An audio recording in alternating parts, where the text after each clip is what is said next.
Top Med Talk. Monty Mython here. As we prepare to move into the next phase of the COVID crisis, we're going to be widening our focus here on Top Med Talk.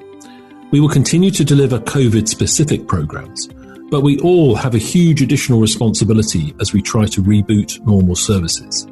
So although this piece is not directly related to COVID-19, we believe it's information that is crucial to the bigger task of rebuilding the healthcare system as we learn to adapt and live with this new virus.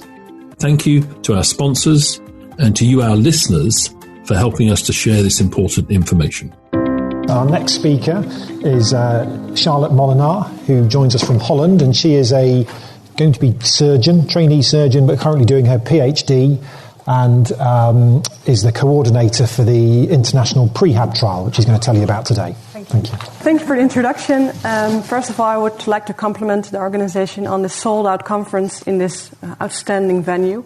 And I'm standing here on behalf of the entire PREHAB team to tell you something about our study. So we've received a funding from the Dutch Society of Cancer in the Netherlands, and Friesland Campina is a dairy company who's providing the proteins we use in the PREHAB trial. This is the protocol combined with the international consortium is created for our PREHAB trial. It has recently been published, so if you would like to start a prehabilitation program in your own hospital, you could use this one as an example. Now onto the PREHAB trial. It's an international randomized controlled trial. We want to include in total 714 patients in a prehabilitation or in control group. We include patients with colorectal cancer over 18 years of age. And we exclude patients if they cannot train, of course, if they cannot provide informed consent, or if we think that some circumstances will determine their outcomes. For example, if they have a second primary tumor simultaneously with the colorectal cancer and they need surgery for that as well, this will enlarge the risk on complication. We exclude those patients. So these are the participating centers, including right now. We're doing this together with Canada, Barcelona, Denmark, and Ferrara in Italy. And Maxima Medical Center in the Netherlands is the sponsor of the trial. Because inclusions are not as expected, we are recruiting new centers. And we have another center in Barcelona that wants to participate, and also 2 other centers in Holland. At Amphia Hospital and Bernhoven Hospital, they will start very soon. They are piloting their first patients right now. And we recently got interest from University Hospital in New Zealand as well, so we're expanding. What are we measuring? We are measuring several time points. We start at baseline, of course, and based on the baseline results, we create an individualized program. Then we do the prehabilitation program in the PREHAB group.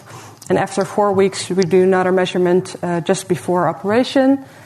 The surgery happens, and then 4 weeks and 8 weeks post-operatively, we do the measurements again. And 52 weeks later, we do the questionnaires. What do we measure?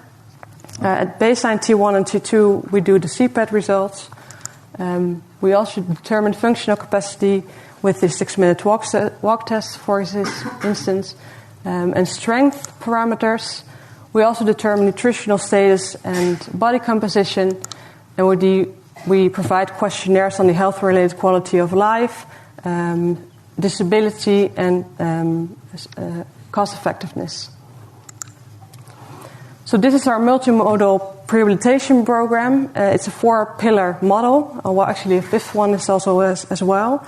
Of course, we have the exercise as well, endurance as strength. We have a nutritional support where we give dietary advice and supplements, a smoking cessation program, and, of course, mental support.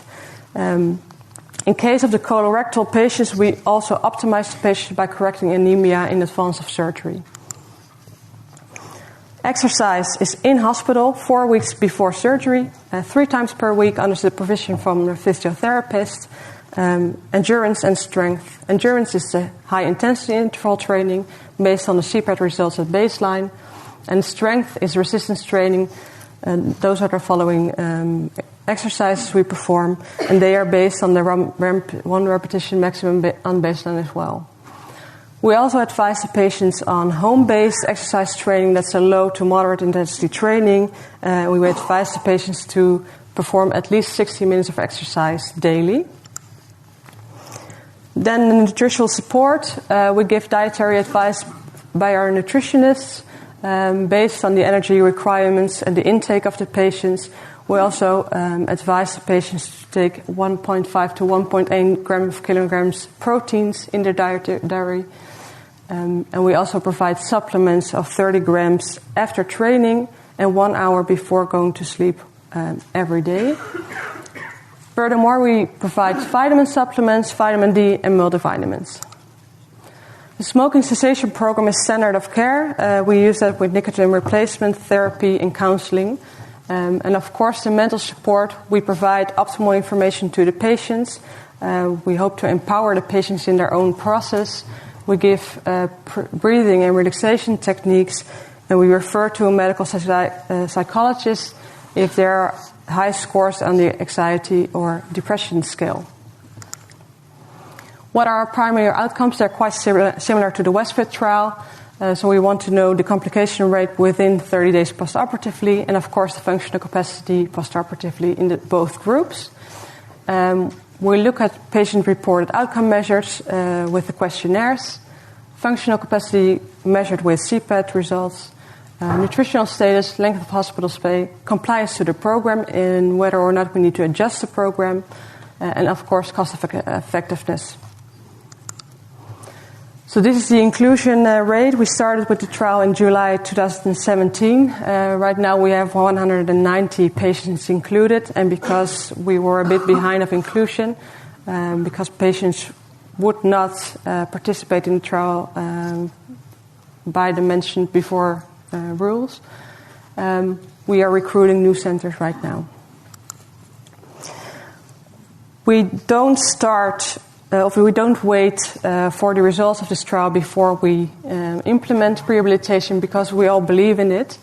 So we started prehabilitation with patients with colorectal cancer outside of the study, the patients who are excluded from the trial because of, for example, metastasis.